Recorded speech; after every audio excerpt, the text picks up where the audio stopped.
से इतनी बड़ी बिल्डिंगों को खड़ा किया हुआ। देखिए तो सही, ऐसा प्लेट में रखा है। सारा पीछे हरम का नक्शा है, लेकिन रुक गया काम। अच्छा ना, वो जो सामने जो एक्सटेंशन है वो भी हरम ही की है। वो जो जा रहा है ब्लैक जो है वो ऑफिसेज हैं सारा।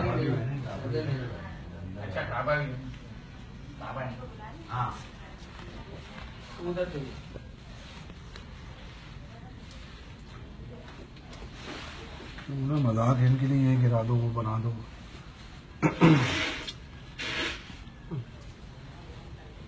अच्छा उस तरफ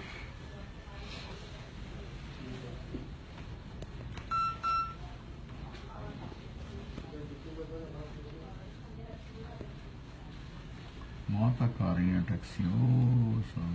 सर बोला ना, ये बादशाह के महल के अंदर की रोड है, ये सामने हेलीपैड हाँ। हेलीपैड बना हुआ है, सारी चीजें।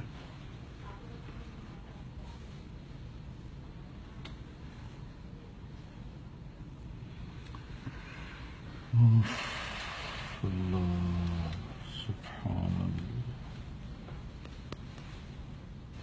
क्या से क्या बन गया हरम शरीफ।